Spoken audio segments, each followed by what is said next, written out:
정숙한 목소리에 평화로운 문학의 세계를 찾아주신 여러분 환영합니다.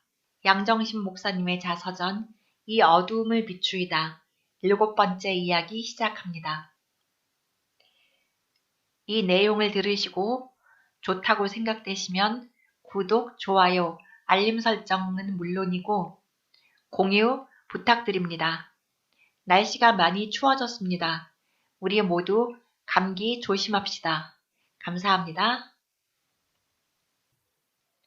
사랑의 시종, 벅찬 사람들.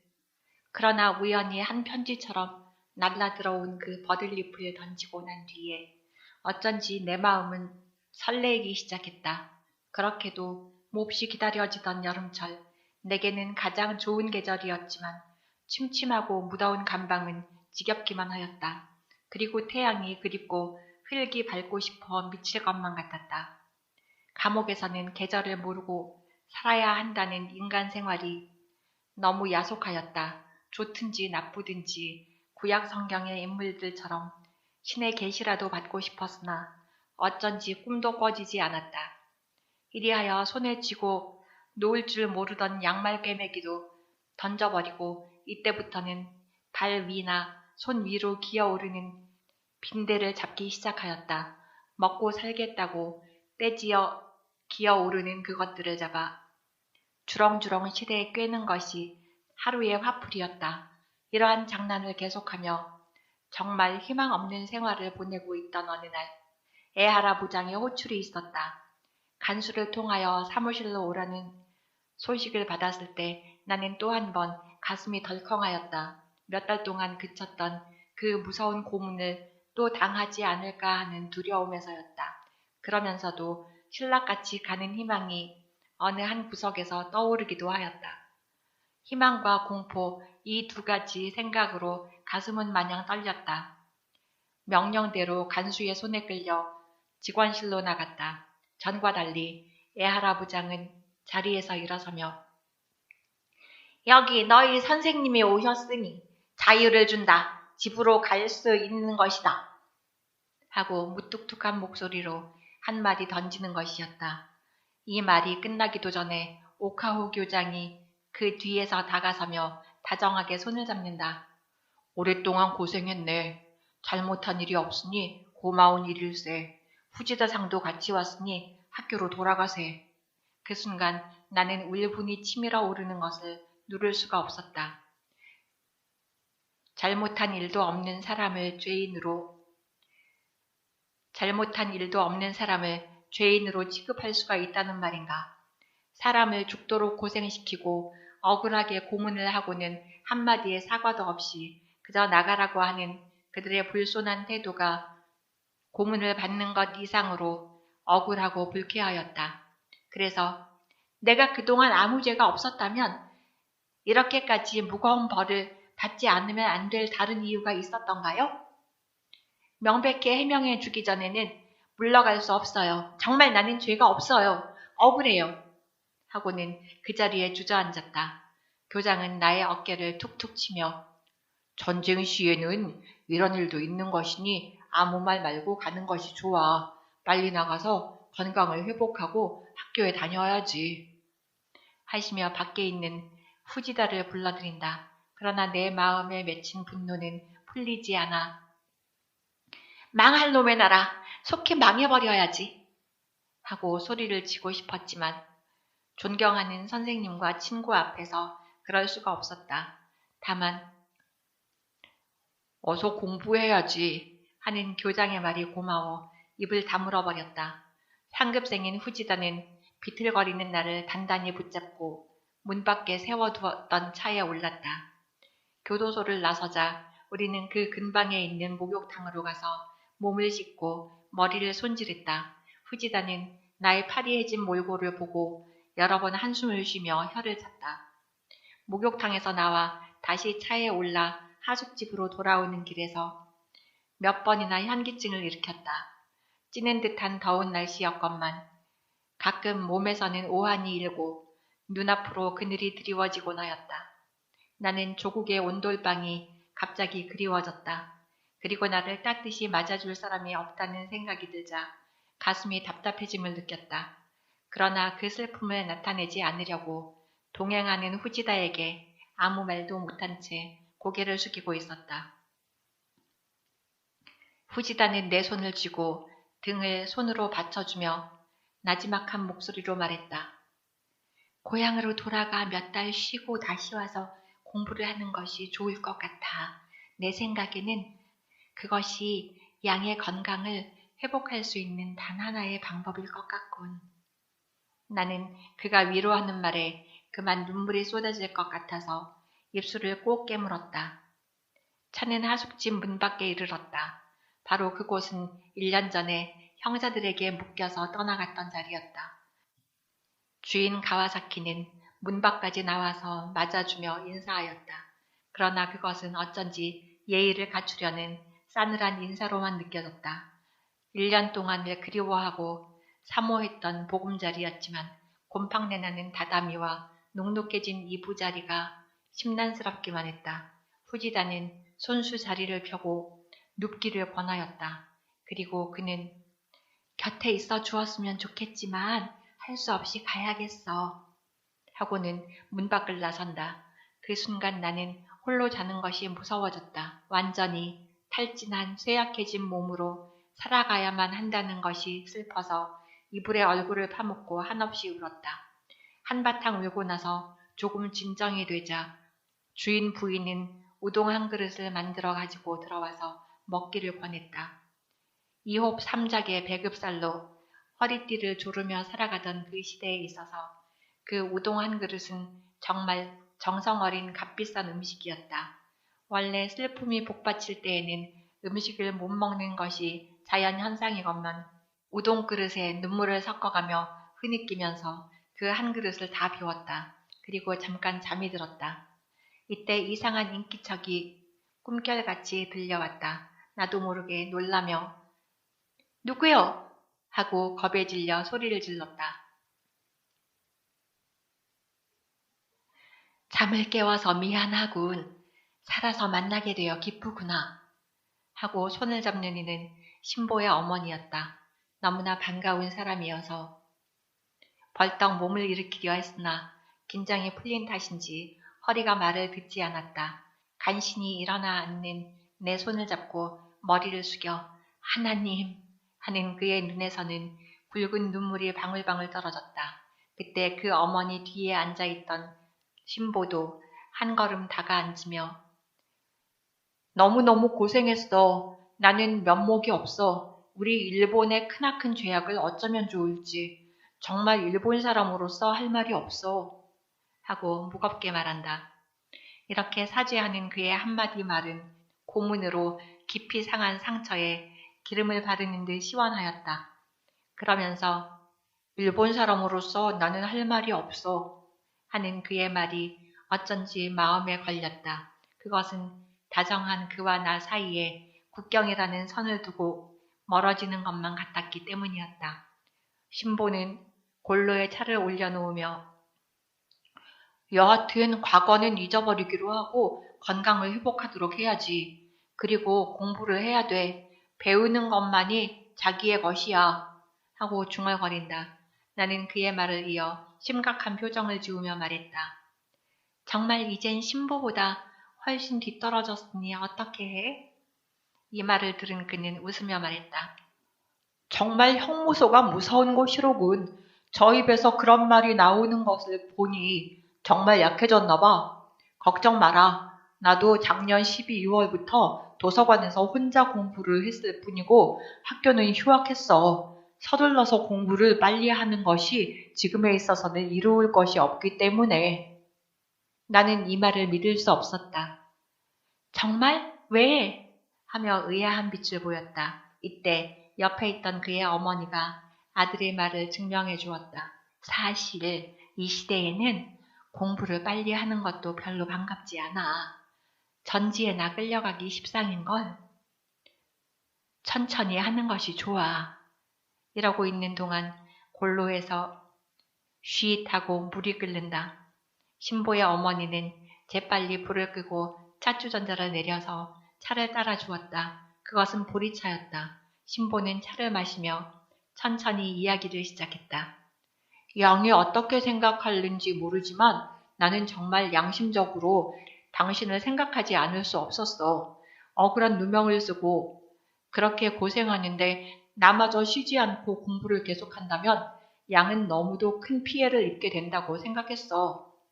온갖 고생하고 몸 상하고 명예 손상되고 공부도 못하고 친구마저 잃어버린다면 너무 억울하잖아? 나로서는 한 해 휴학한다고 해서 크게 손해되는 것도 아닌데 하며 또박또박 말을 한다. 나는 이 말을 들었을 때 온몸이 찌르르 하였다. 이렇게 한 사람이라도 나의 억울한 사정을 알아주는 친구가 있을 줄은 몰랐기 때문이었다. 그리고 신보가 이렇게까지 친구가 되어줄 줄은 상상도 못했던 것이다. 신보뿐만이 아니었다. 아들을 그렇게 하도록 허락해 주신 그의 어머니가 무척이나 고마웠다. 그 당시는 제국주의의 시대인 동시에 복권주의의 시대였다. 부모는 자식을 제 마음대로 할 수 있는 사회인데도 불구하고 그의 어머니는 너무도 너그러운 분이었던 것이다. 나는 감격과 감사에 벅찬 가슴을 억누르며 조용히 머리를 숙였다. 그리고 소리 없이 눈물을 쏟았다. 고맙습니다. 정말 고맙습니다.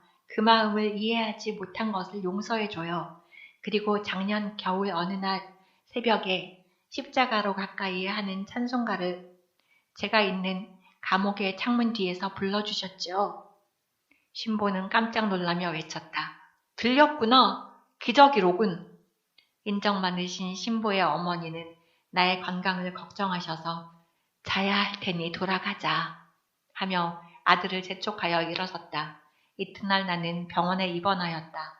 2주일 정도 치료를 예상하고 입원하였으나 공급되는 음식의 양이 너무 적어서 오히려 배가 고팠다. 교도소에서 고문을 받을 당시에는 며칠을 굶어도 그리 시장기를 느끼지 않았는데 여기서는 적은 밥이나마 2끼의 식사를 받으면서도 배가 고파 미칠 지경이었다. 견디다 못해 냉수에 소금을 타서 마셔가며 겨우 일주일을 지냈다. 아무리 생각해 보아도 이런 건강 상태로는 도저히 공부를 계속할 것 같지 않았다. 신보의 고귀한 희생만 아니라면 후지다의 말대로 모든 것 집어치우고 귀국해버렸을지도 모르겠다. 이렇게 굶주림으로 흔들리는 내 마음은 걷잡을 수 없었다. 하루는 머리맡에 놓았던 점자 찬송을 펼쳐들고 멀리 갔더니 처량하고 고나며 슬프고 또 외로워 정처 없이 다니니 하는 찬송을 불렀다. 이 찬송은 평시에도 고달플 때마다 부르던 것이었다. 바로 이때였다. 입원실 문 밖에서 노크를 하며 문을 열고 들어서는 한 여인이 있었다. 그녀는 가만히 내 손을 잡으며 일본식으로 인사를 했다. 나는 그녀가 누구인지를 몰랐다. 그녀는 스스로 자기소개를 하였다. 자기는 2년 전에 이 병원에서 다리 수술을 받고 무릎의 굴절이 제대로 안 되어 내게 전기치료를 받았다고 한다. 그 당시에 그녀는 나에게서 받은 감격이 컸다고 하며 그 후에 자기에 대한 일을 이렇게 말하였다. 그때 당신에게서 많은 격려를 받았어요. 퇴원한 후부터 교회의 한 신도가 되어 참으로 즐겁게 지내요. 당신은 그리스도를 나에게 전해준 스승이랍니다. 내 남편은 매일 신문사의 기자로 생활은 걱정 없으니 우리 집으로 가서 얼마 동안 쉬는 것이 좋겠어요. 하며 간곡히 권한다.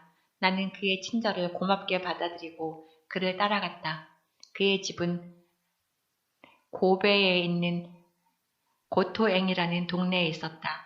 그곳은 경치가 좋은 주택가였고 그들 나카무라 씨의 집은 아담한 문화주택이었는데 조그마한 풀밭을 끼고 있었다. 그리고 그는 취미 삼아 염소 한 마리를 기르고 있었다. 그녀는 나를 초대한 그날 저녁부터 매일 우유를 한 컵씩 먹여주며 정성껏 간호해 주었다.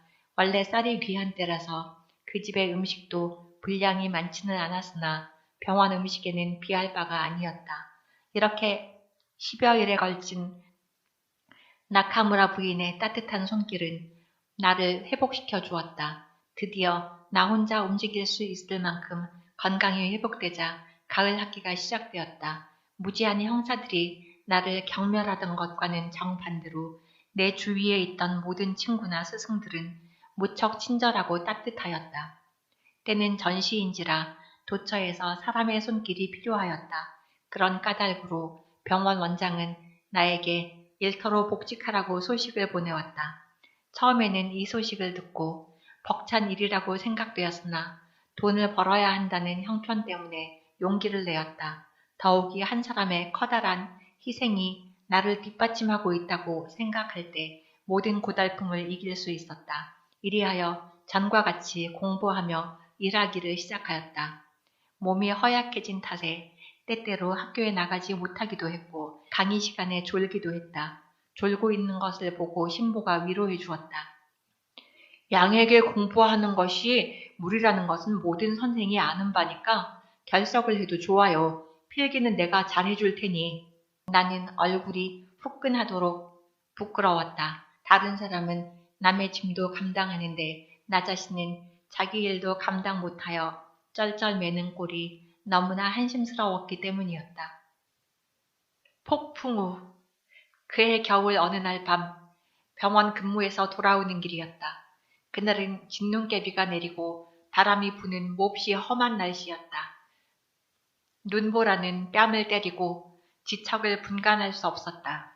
그리고 내 촉감으로는 더욱 방향을 분별할 수가 없었다. 시간은 9시 정도밖에 안 되었건만 거리에는 별로 오가는 사람이 없었다. 다만 지나가는 전차 소리만이 거리의 정막을 깨뜨릴 뿐이었다. 다카츠키의 거리는 몹시 음산하였고 공습경보는 공포를 더욱 자아내고 있었다. 나는 이러한 거리를 홀로 걷고 있다는 것이 몹시 불안하기도 하고 서글프기도 하였다. 그래서 왼손에 쥔 지팡이를 강하게 던져 딱딱 소리를 내며 걸어갔다. 이런 모양으로 아쿠다가와 입구에 이르렀을 때 자신도 모르게 나는 어느 한 집 앞에 발을 멈추었다. 마치 얼빠진 사람처럼 우두커니 서 있었다. 여전히 비바람은 요란한 소리를 내며 몰아치는데 그 집에서는 피아노 소리가 들려왔다. 베토벤 심포니 5번인 운명이었다. 이 무섭고 적막한 거리에서 이 곡은 나의 고막을 때렸다. 운명, 기구한 운명. 2층 양옥에서 피아노를 칠 수 있는 그 운명의 소유자는 누구이며 반면에 배고픈 허리를 조르고 지팡이를 두드리며 폭풍의 밤길을 헤매는 나의 운명은? 하며 입속으로 중얼거렸다. 마침 이때 공습을 알리는 사이렌이 엥 하고 울려 퍼진다. 그러자 정말 운명의 신이 문을 두드리는 듯이 우렁차게 울리던 멜로디도 그치고 온 거리는 불안 속에 잠겨버렸다. 나는 이 경보가 그칠 때까지 비석처럼 서 있었다. 약 6분 후에 그 경보는 해제되었다. 밤이 깊었음을 느끼고 나는 허둥대며 빨리 걸으려고 했으나 좀처럼 몸이 생각대로 움직여지지 않았다. 그리고 웬일인지 낯익은 골목이 나타나지 않았다. 방향을 잃은 것이었다. 길을 잘못 들었다고 생각하고 다시 큰 길로 나와 다음 골목으로 들어가 보았다. 그곳도 내가 가려는 길이 아니었다. 할 수 없이 그 골목으로 그대로 들어갔다. 아주 다른 길이 있는가? 하는 궁금한 마음에서였다. 천천히 지팡이를 옮겨 놓으며 여기가 어디야? 야단 났는걸? 하고 발을 내디디자 무엇인가 뭉클하고 밟히는 게 있었다. 무엇을 밟았다고 느끼고 물러서자 아 이게 뭐지? 하며 스커트를 잡아채는 사람이 있었다. 그는 술에 취한 상태였다. 고노야로 사람을 밟아? 내가 뭐야 어디 나하고 해보자 하며 오른손에 들고 있는 책가방을 낚아챘다. 나는 몹시 당황하여 어쩔 줄을 몰랐다. 그래서 미안해요. 용서하세요. 제가 눈을 못 봐서 그랬어요. 하며 사과했지만 그 취하는 들은 척도 하지 않았다. 마치 소 귀에 경 읽는 격이었다. 나는 큰 변을 만났다고 생각하며 내 팔에 매달린 그 남자를 끌고 죽을 힘을 다하여 큰 길로 되돌아 나왔다. 그는 상처에 붙은 거머리 모양 비틀거리며 끌려 나왔다. 사람 살려요! 하고 큰 소리를 치니 순찰 중이던 순경이 달려왔다. 그때 마침 경보가 해제되어 순경들이 순찰을 돌고 있어서 다행이었다. 내 비명을 듣고 달려온 순경은 한마디 말도 묻지 않고 그 남자의 뺨을 한 대 후려친 후에 기둥에 그를 붙들어 매고 우리 집 문까지 나를 바래다 주었다. 비와 땀에 흠뻑 젖은 몸으로 안방에 들어서자 긴 한숨이 저절로 후 하고 나오며 보금자리를 찾은 것이 더없이 반가웠다. 숨어있는 눈길. 그날부터 나는 그 2층 집 앞을 지날 때마다 비록 피아노 소리가 들리지 않아도 발을 멈추고 귀를 기울이게 되었다. 그리고 때로는 이상한 공상에 사로잡히기도 하였다. 그것은 아침이나 저녁이나 아무 때라도 피아노를 칠 수 있는 그가 무척 부러웠던 까닭이다. 이러한 부러운 마음에서 자신의 초라한 모습을 상상해 보기도 하였다. 눈동자 없는 창백한 얼굴, 노닥노닥 기운 초라한 교복에 지팡이를 쥐고 더듬거리는 내 꼴을 그 피아니스트가 본다면 어떻게 생각할까? 하고 내 자신을 살펴볼 때 마치 이태리 영화에 나오는 꽃파는 소녀와 같다는 생각이 들었다. 나는 이런 상상을 몇 번이나 되풀이하면서 그 길을 지나다녔다. 이러한 동안 1년이 지나 그 다음 겨울을 맞이하게 되었다. 졸업을 앞둔 학우들은 비상시국을 바라보며 한숨에 잠기게 되었다. 나 역시 속히 학업을 끝낼 수 있는 것이 여러 가지 이유에서 바람직하기는 하였으나 무엇인지 알 수 없는 허전한 감이 마음 한구석을 차지하고 있었다. 단축 수업이 선포되자 마지막 학년인 우리들에게는 시험도 많고 숙제도 많았다. 그래서 나는 이 공부들을 감당하기 위하여 병원에서 하던 일을 중지하고 공부에만 주력하기로 하였다. 그래서 나는 아침 일찍 학교에 가고 해지기 전에 집으로 돌아왔다. 집으로 돌아오는 길에는 퇴근하는 많은 사람들로 붐볐으며 또 공부를 마친 남녀 학생들까지 뒤섞여 거리의 번잡스러움을 더하였다. 더욱이 그들은 길에서 공습이나 경계 경보를 당하지 않으려고 저마다 발걸음을 재촉하는 것이었다. 그들처럼 빨리 걸을 수 없는 나는 평시보다 오히려 천천히 걸으며 동네마다 땅을 파서 쌓아 올린 반고무를 조심스럽게 피해 다녔다. 이렇게 통학하고 있는 어느 날 쌀락눈이 내려 날씨는 조금 추웠다. 운명의 피아노 선율이 흘러나오던 2층 집 앞을 지나칠 때 여보세요! 하고 한 남자가 말을 걸었다. 얼떨결에 들려오는 그 목소리는 마치 건달의 음성처럼 거칠었다. 그래서 나는 머리도 돌리지 않고 태연하게 그대로 걸었다. 그는 재빨리 쫓아오며 저 여보세요! 실례합니다! 하고 좀 더 다급하게 조른다. 다시 들어봐도 역시 분명히 모르는 사람이었다. 그런데 어느새 그는 벌써 내 앞을 가로막으며 말했다. 저 한 번도 대면한 적은 없으나 댁에까지 동행할 수 없을까요? 이 말에 나는 신사답지 않군요. 하고 차갑게 대꾸했다. 그리고 길 한옆으로 비켜섰다. 그는 무안한 듯이 참 실례했습니다. 하는 한마디 사과와 함께 왔던 길로 되돌아갔다. 그제서야 나는 그가 건달이 아니었다는 것을 깨닫고 무슨 곡절이 있는 청년이 아니었을까? 하는 생각에 내가 차갑게 대한 것이 후회스러웠다.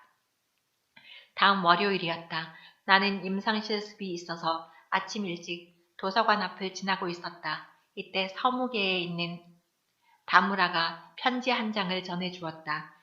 나는 바쁘다 보니 하학 후에 신보를 만나기까지 이 편지를 읽고 있었다. 그날 오후 늦게서야 신보와 함께 그 편지를 뜯었다. 그 내용은 다음과 같았다. 어제는 정말 실례했습니다. 앞을 못 보는 당신에게는 내가 건달처럼 생각되시는 것 같아서 더 여쭈어 볼 용기가 없었습니다. 나는 불행한 사람입니다. 그리고 불행한 사람의 아들입니다. 나의 삶은 오로지 운명의 놀이개감이라고 할 수밖에 없는 아무 의미가 없는 생활입니다. 그 운명의 신이 나의 가슴을 열고 목숨을 거두어 가기만 고대하며 피아노를 두드리고 있었습니다. 그런데 나의 눈길은 아침 저녁으로 내 집 앞을 지나가는 당신을 지켜보게 되었습니다. 도대체 당신은 어떠한 인생관을 가지고 살아가기에 그러한 불행한 몸을 지니고도 명랑과 희망 속에서 끝없는 노력으로 살아가는지 그 진리를 나누어 줄 수 없을까요? 나는 몇 번이고 당신을 살펴보았습니다. 이른 아침과 늦은 밤에 몰래 내려와 보곤 하였습니다. 그러나 당신은 내 눈길을 보지 못하는 까닭에 얼굴 한번 붉히시지 않더군요. 나는 당신과 대화해보고 싶습니다. 당신이 필요한 것은 무엇인지, 그렇게 즐거워하시는 그 비결은 무엇인지, 이런 내용과 함께 그 편지에는 300원의 현찰이 동봉되어 있었다. 이 편지를 읽은 우리는 그의 갈급한 심정을 이해하였다. 그리고 만나서 대화해보고 싶었다. 분명히 그는 창조주를 만나야 할 사람이라고 결론을 내리고 한번 만나보자고 약속하였다. 청혼을 받다.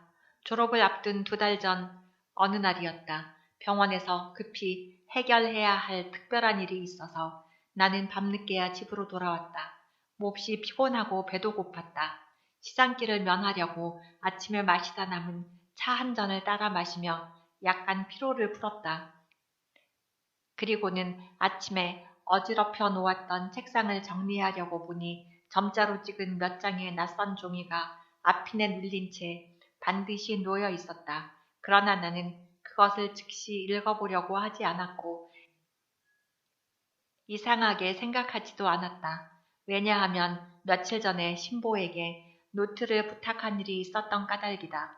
그래서 그것은 책상 한 구석으로 밀어놓고 어질러진 책꽂이와 책상을 손끝으로 더듬어가며 하나하나 정리하였다. 그리고 다음 날의 준비를 위하여 책을 꺼내 들고 책상 앞으로 가까이 다가가 앉았다. 그때서야 비로소 신보가 적어놓은 노트의 내용이 궁금해졌다. 어떤 중요한 내용을 내가 결석한 동안에 강의에 있었을까? 하는 호기심이 생겼다. 그래서 조금 전에 밀어놓았던 그 종이들을 가져다 읽기 시작하였다. 그 서두는 이렇게 시작되었다. 친구여, 부디 용서를 바라며 이 글을 읽어주시오. 분명히 내가 기대했던 노트는 아니었다. 그것은 틀림없는 편지였다. 이 사람이 장난할 때가 다 있나? 하고 생각하며 계속하여 몇 줄을 읽어 내려갔다. 그러나 그것은 장난 편지가 아니었다. 그 내용은 깜짝 놀라지 않을 수 없는 심각한 편지였다. 그 내용은 대략 요약하면 다음과 같았다. 기도와 용서로서 이 글을 읽어주시오. 사람은 누구나 어머니 뱃속에서 출생할 때 2가지를 받아가지고 태어난다고 생각합니다. 그 중에 하나는 천직이요. 다른 하나는 영원한 짝이라고 생각합니다. 그렇다면 당신이나 나도 그 맡은 바 천직을 감당해야 할 것이고 그 배필을 찾아야 할 것입니다. 나는 우리들의 만남에 대하여 우리의 뜻이라고만 생각하지 않습니다. 4년 전에 우리를 이 학교에 보내어 서로 만나게 하시고 여러 가지 곤란 중에서 길러주신 것도 다만 높으신 그분의 은총인 줄 생각합니다. 그런데 양은 결혼에 대하여 생각을 해본 적이 있는지요? 나는 여러 번 그 일을 생각해 보았습니다. 결혼이란 단지 몸과 마음이 합해지는 것만도 아니요. 그렇다고 육체적 조건에서만 성립된다고 보아지지도 않습니다. 그렇지 않을까요, 양? 많은 사람들은 그렇게 하지요. 그런데 나는 그것이 가장 싫어요. 결코 그것은 하나님께서 원하시는 결혼은 아닐 것입니다. 참된 결혼이란 먼저 사랑으로 결합되고 혼과 혼이 서로 속삭일 수 있는 결합이라고 생각합니다. 그래야 영원히 행복할 수 있겠지요. 나는 그것을 갈망합니다. 아니, 나뿐 아니라 주님께서도 그것을 기뻐하시리라 생각합니다. 나는 항상 마음속에 동경하는 사람이 있지요. 그분은 미국의 헬렌 켈러를 가르치신 설리반 여사랍니다. 나는 그의 성공적인 생활을 부러워했지요. 아마 하나님은 나의 소원을 아시고 당신을 만나게 하셨나 봅니다. 그래서 우리가 졸업하기 전에 나는 당신에게 꼭 한 가지 물어보고 싶은 게 있어요. 양은 나의 마음과 혼을 합하여 한 몸이 될 수 없을까요? 그리고 좀 더 노력하여 세계 무대에서 우리의 사명을 달성하고자 하는 의향은 없는지요? 이것은 요즘 정부가 부르짖는 내선 일체 사상에서가 아니요 그리스도 안에서의 결합을 말하는 것입니다. 나는 당신에게서 아름다움을 보았습니다. 나는 당신이 감옥에서 추록한 후 그 상하고 파리해진 몸으로도 꾸준히 노력하는 것을 보고 목이 메도록 감격했습니다. 그리고 당신의 마음에서 풍겨오는 고귀한 향기를 느꼈지요. 그 향기는 말없이 홀로 날려보내기에도 너무도 아쉬웠어요. 그래서 때로는 미친놈처럼 나 혼자 중얼거려 보았지요. 한 송이 백합화 아름다워라. 그윽한 그 향기 내 마음을 찌르네. 뿌리째 뽑아서 내님의 재단에 영원히 제물로 드리고자 라고 읊어보았지요. 당신의 신앙과 그 노력은 죽음이라도 물리칠 만한 힘이 있음을 나는 알았지요. 나의 정열을 당신의 그 무한한 품에 마음껏 쏟고 싶고 당신의 곁에서 살고 싶어요. 그리고 그 손목을 영원히 나의 것으로 만들고 싶어요. 이 편지를 보시고 꼭 대답해 주세요. 그 무서운 고집 내지 마시고 정중하게 또한 진실되게 대답해 주세요. 버친보로부터. 이 편지를 끝까지 읽었을 때 웬일인지 나도 모르게 온몸이 떨리기 시작하였다. 손과 발까지도 걷잡을 수 없었다. 아무리 냉정하게 마음을 진정하려 해도 순간적인 야릇한 감정은 좀처럼 가라앉지 않았다. 내가 왜 이러지? 이렇게 약한 사람이었던가? 하고 입술을 깨물며 손과 손을 마주잡았다. 그리고 머리를 숙여 이마를 책상에 대었다. 신보, 너무 괴롭히지 말아요. 이제까지 주신 우정도 감당 못하는 사람에게 애정까지는 너무 하고 중얼거리는 순간 나의 가슴은 터질 것만 같았다. 잠시 후에 나는 머리를 들어 다시 그 편지를 읽었다. 아무리 읽어도 그 내용은 진정한 고백이었다. 그리고 진실한 표현이었다. 그것을 그의 진심이라고 판단했을 때 내 마음은 냉정하고 침착한 심정으로 되돌아왔다. 그래서 전피를 들어 천천히 몇 자 적기 시작하였다. 고마우신 분, 당신은 정말 이상한 사람이에요. 싫어서가 아니고 내 자신이 감당할 수 없어서 오히려 괴롭습니다. 나를 친구로서 대해주는 것만 해도 고마운 일인데 결혼의 대상으로까지. 그것은 너무도 벅차고 무거운 일입니다. 감사하면서도 이상한 장난같이도 생각되고 놀리는 것 같아서 불쾌한 감정도 있군요. 이것이 나의 의심이라면 용서하세요. 그리고 이 물음을 이해해 주세요. 이 편지에 적은 말은 정말 거짓 없는 당신의 마음이죠? 아무리 믿어보려고 했어도 당신도 나도 사람이기에 믿는다기보다는 의심이 더 많군요. 당신은 지금 가진 그 어마어마하게 큰 이상을 현실화할 수 있다고 꼭 믿고 자신하시는지요? 신보, 우리는 인간이에요. 자신이 자신을 다스릴 수 없는 무능한 인간입니다. 그것을 아시죠? 여하튼 며칠 동안 대답을 기다려주세요.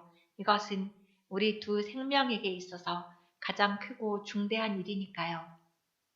이렇게 쓰는 사이에 무겁고 떨리던 마음은 약간 진정되었다. 이때 나는 이 큰 일을 나 혼자는 해결할 수 없다고 생각하였다. 그래서 나는 다시 하나님께 무릎을 꿇었다. 그리고 정다운 어머니께 의논하듯이 그에게 모든 것을 의탁하였다.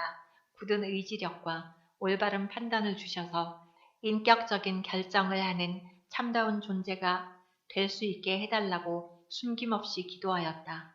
그날 밤 나는 착잡한 생각에 사로잡혀 잠을 이루지 못한 채 고스란히 밤을 새우고 새날을 맞이하였다. 이튿날 교정에서 신보를 만나 간단히 적어 놓았던 편지를 그에게 건네주었다. 그리고 며칠 후에 이 일을 상의하자고 약속하였다. 그 후로도 신보는 여전히 태연한 태도로 대해 주었지만 나는 그럴 수 없는 것이 무척 야속하였다. 겉으로는 더욱 냉정한 것 같이 그를 대했으나 그의 목소리를 들을 때마다 또 그를 대할 때마다 내 마음은 걷잡을 수가 없이 설레이곤 하였다. 어떻게 될지 알 수 없는 수수께끼 같은 장래라고 생각되면서도 한편 자랑스럽기도 하였다. 결혼이여 성립되든 안 되든 프로포즈를 받은 것만으로도 마음은 흐뭇하였다. 그리고 인간의 사랑을 깊이 체험해보지 못한 나에게 있어서 그는 마치 햇볕 같은 안도감을 주었다.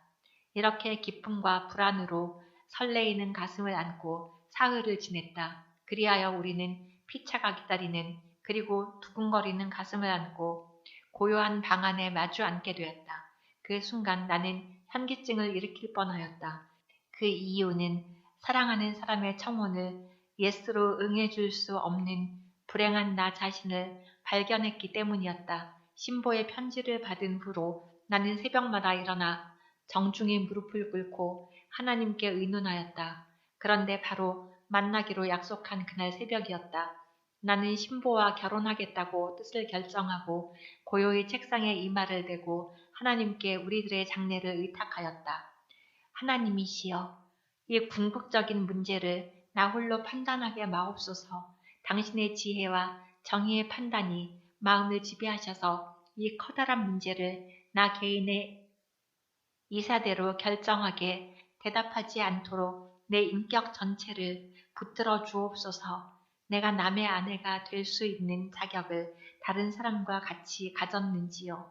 나는 모르겠습니다. 그 일을 감당할 수 있을지.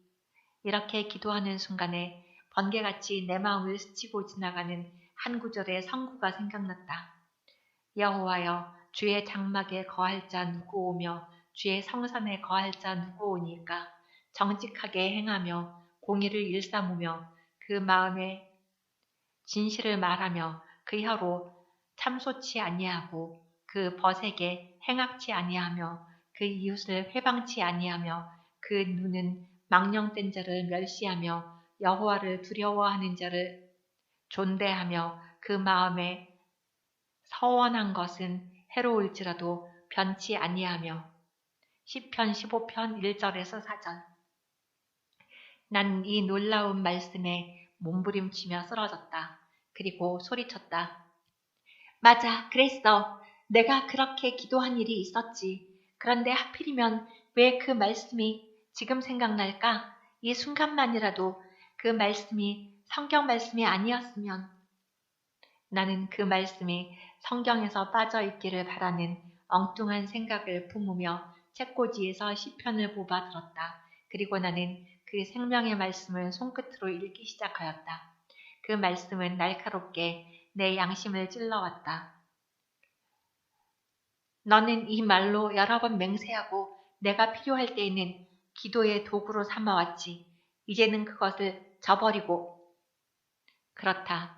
정말 그 성구는 나 자신이 너무도 진실치 못한 사람이라는 무서운 사실을 소리쳐 주었다.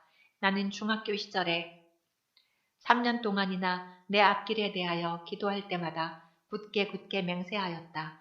나에게 공부할 기회를 열어주시면 이 깨어진 몸을 어느 누구에게도 바치지 않은 채 주님 제단에 순수하게 바치겠노라고.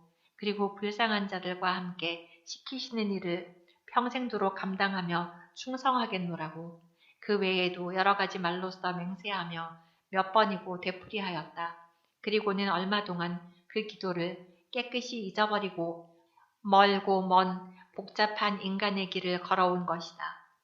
이렇게 잊어버리고 있었던 기도가 순간적으로 되살아난 것은 우연한 일이 아니라고 생각되어 나는 마음을 돌렸다. 다시 책상 앞에 앉아 그 엄숙한 교훈 앞에 머리를 숙였다. 여기서 나는 자신을 밝히 볼 수 있었고 인간의 약점을 더 확인할 수 있었다. 그리고 아무리 좋은 일이라 할지라도 단순히 인간의 감정과 경솔한 처사로 맺어지는 일에는 축복이 없을 것이라고 확신하였다. 이리하여 나는 그날 저녁에 신보와 대화할 내용을 마음속으로 정했다. 그러나 사랑하는 이의 말을 거절하기란 쉬운 일이 아니었다. 그래서 꾸밈없이 그 앞에서 고백하였다. 신보, 나는 언제까지나 당신을 친구로 모시는 것이 가장 만족스러울 것 같아요. 그 이상의 관계는 가질 수 없고 또 가진다면 서로가 괴로울 것 같아요. 나 자신은 사람의 벗은 될 수 있어도 아내가 될 자격은 상실한 사람이에요. 하고 말을 끊었다. 내 말을 들은 신보는 놀라고 당황해했다. 바보 같은 소리. 밑도 끝도 없이 그게 무슨 말이오? 하며 한마디 던진다. 그의 말과 같이 나는 정말 바보 같았다. 그의 말은 내 가슴에 울려 이 못나니 하며 주먹으로 내리치는 것처럼 아팠다.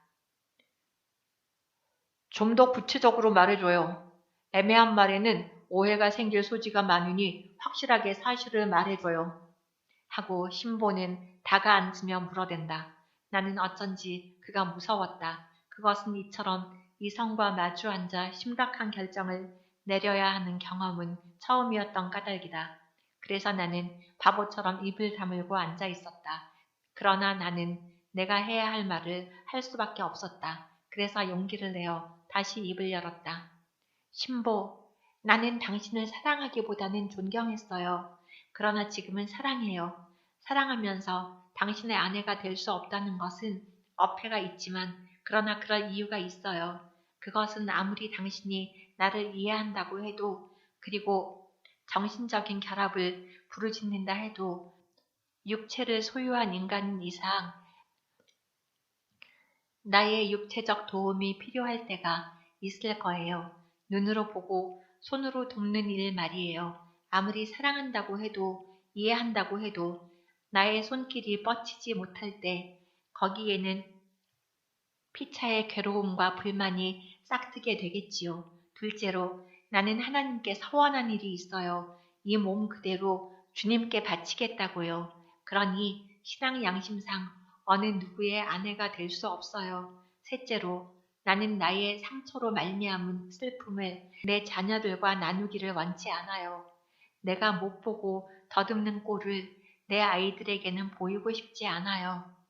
그렇기 때문에 결혼이란 나에게 있어서는 생각해 볼 수 없는 일이지요.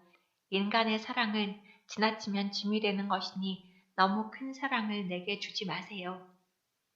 묵묵히 내 말을 듣고 있던 신보는 깊은 한숨을 내쉬었다. 양은 정말 분별력이 강해요. 그러나 당신 자신에게 대하여 너무 가혹한 판단이 아닌가요? 그리고 신앙생활도 말입니다. 나는 하나님을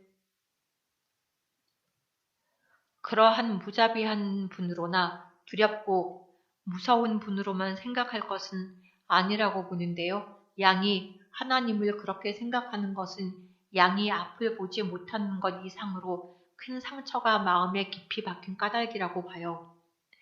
바쁘지 않으니 좀 여유를 두고 생각해 봅시다. 나는 양이 내 얼굴을 안 봐도 좋아요. 당신이 못 보는 대신 내가 당신의 얼굴을 보는 것으로 만족해요.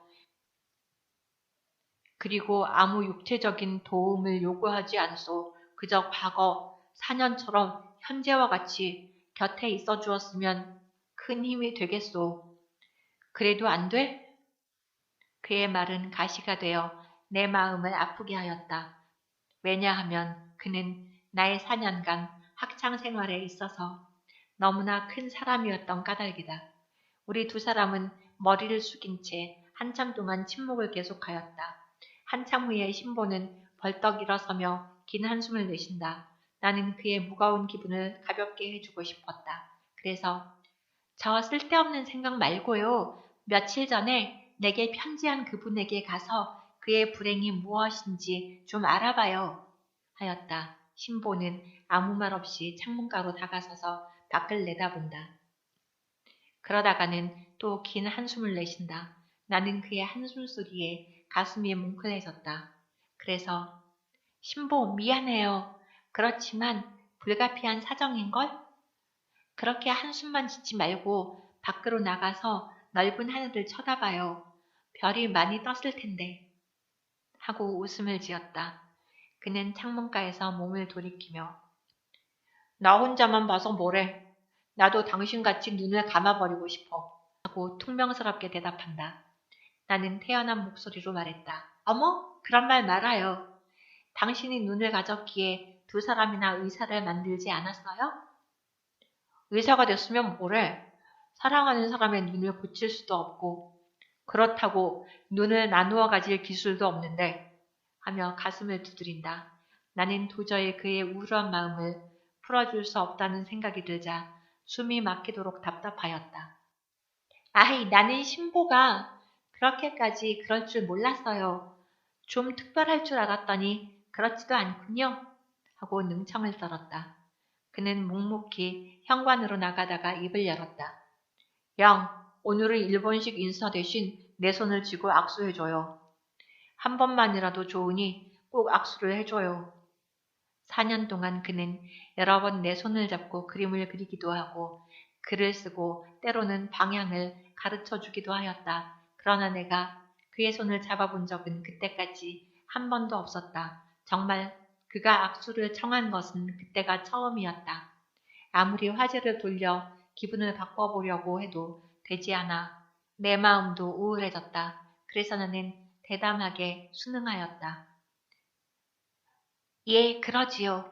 뜻깊은 요청이니 주저하지 않겠어요. 하며 오른손을 내밀어 정답게 악수해 주었다. 그도 내 손을 힘껏 잡고 흔든 다음 문을 열고 나섰다. 미시마의 졸업식. 미시마의 졸업식은 너무도 쓸쓸하고 기막히게 끝을 맺었다.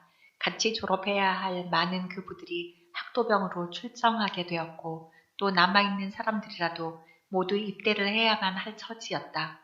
뿐만 아니라 교수들 중에서도 좀 젊었다고 하는 분들은 모두 불려갔다. 그런 까닭에 학교 전체의 분위기나 학생 개인에게 있어서 기쁜 빛이라고는 조금도 찾아볼 수 없었다. 우리는 졸업식이라기보다는 종업식으로 끝을 맺었다. 다만 졸업증서라고 쓰인 졸업장을 한 장 받았을 뿐이다. 나는 졸업장을 들고 모든 교수를 찾아 정중하게 인사한 후 교문을 나섰다. 마지막으로 걸어보는 닦아찍기에 정든 거리였지만 이별의 정을 나눌 새도 없이 공습경보는 계속적으로 울려 퍼졌다. 학교에서 집으로 돌아오는 도중에 수차례나 방공호에 들어가지 않으면 안 되었다. 길 옆에 엎드리기도 하였다. 그런 와중에서도 장차 계속해야 할 도쿄의 생활을 상상하며 머리를 흔들었다. 졸업하고 이틀 후에 오사카역에서 도쿄행 열차에 올랐다. 그 역에는 신보를 비롯한 몇몇 친구, 후지다, 기다 등이 배웅을 나와주었다. 그들은 모두 나의 최후 분투를 위하여 한마음으로 용기를 북돋워 주었다. 그러나 차가 움직일 무렵까지 신보의 입에서는 말이 없었다.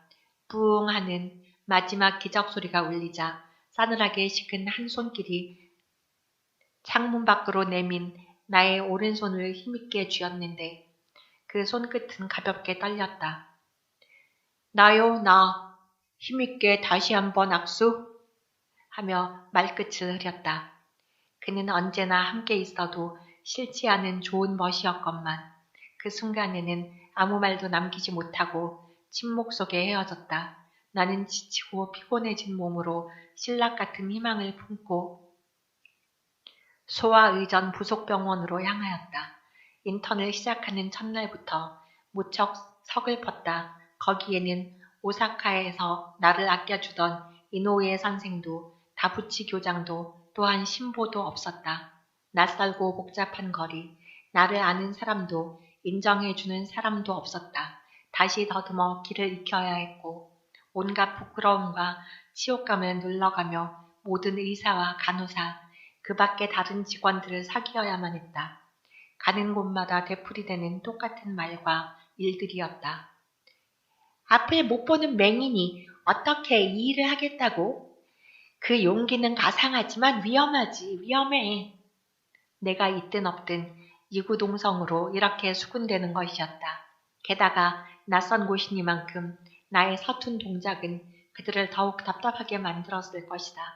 강의를 받는 교실에서도 눈이 필요했지만 실습하는 임상에서는 더욱 그러했다. 더욱이 임상 경험이 없다 보니 시력 없이도 할 수 있는 요령이 습득되지 않아서 내 자신도 어려웠다. 이럴 때마다 모교의 위대한 친구들이 더욱 그리웠다. 숨도 크게 못 쉬고 긴장한 상태에서 하루의 생활을 끝내고 나면 온몸이 쑤시고 피로했다. 이럴 때마다 조용히 쉴 수 있었던 아쿠다가와의 그 하숙집까지도 그리워지곤 했다.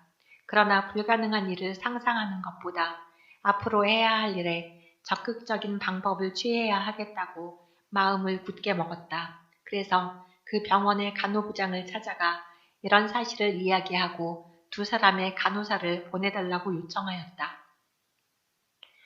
간호부장은 나를 무척 동정하며 무사히 인턴을 마칠 수 있도록 협력하겠다고 하며 나의 요구를 들어주었다. 그래서 나는 마음 놓고 임상실습의 규칙을 지킬 수 있게 되었다.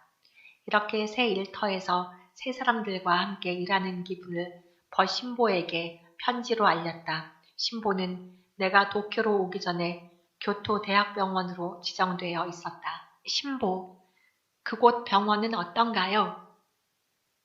여기에서 사귄 많은 새 친구들이 내 주위를 둘러싸고 있습니다.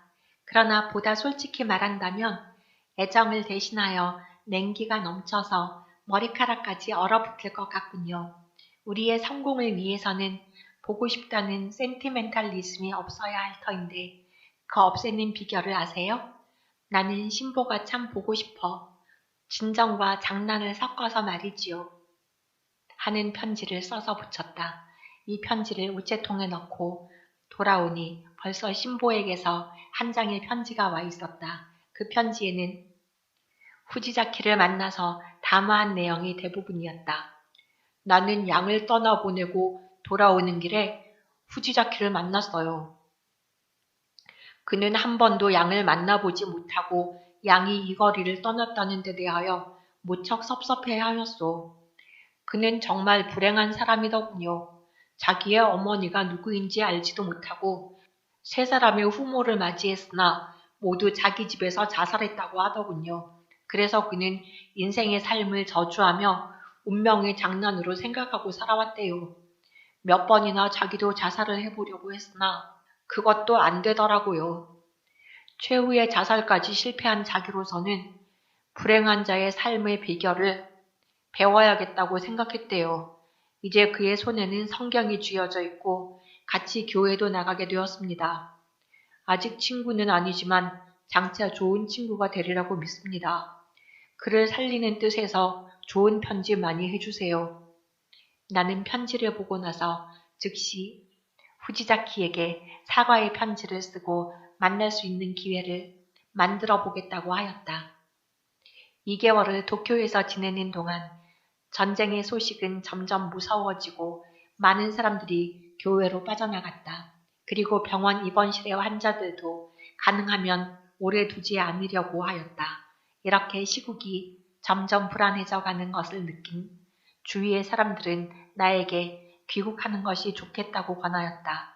나도 일단 귀국할 생각을 마음에 두고 며칠간 생각해 보았다. 성공하기까지는 조국 땅을 밟지 않겠다고 결심했건만 주위의 환경에 따라 마음이 약해졌다. 공연히 고집부리다가 임자 모르는 총탄에 맞아 쓰러지고 싶지는 않았다. 이리하여 나는 귀국하기로 결심하고 짐을 붙였다.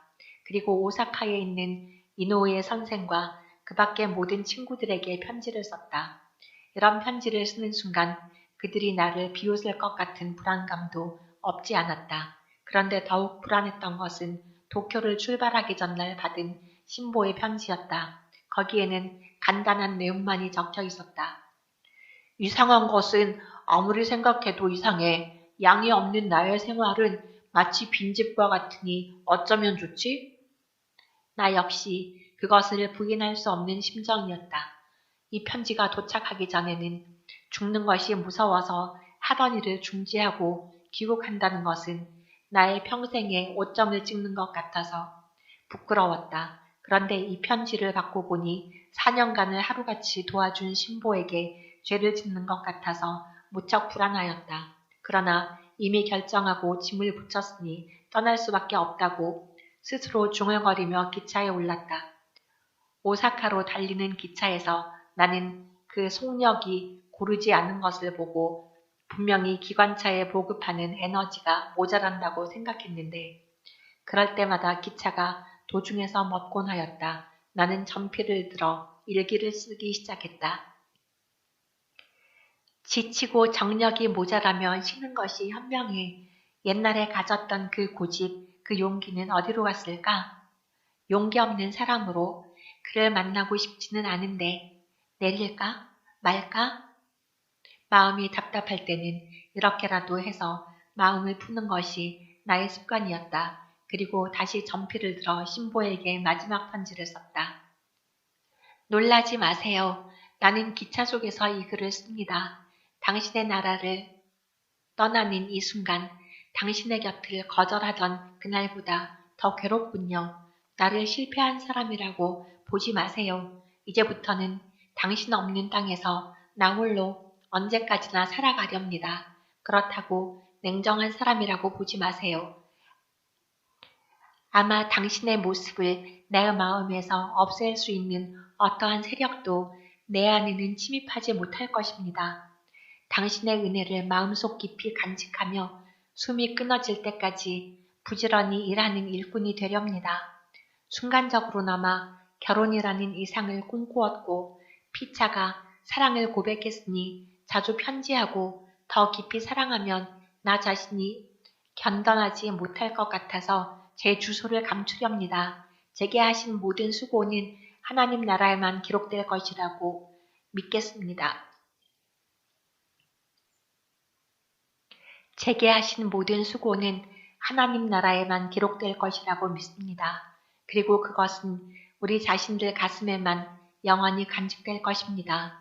영원한 평안을 빌면서 마지막으로 버시 이러한 최후의 편지를 오사카역 우체통에 집어넣고 돌려지지 않는 발길을 억지로 시모노세키행 열차에 옮겼다.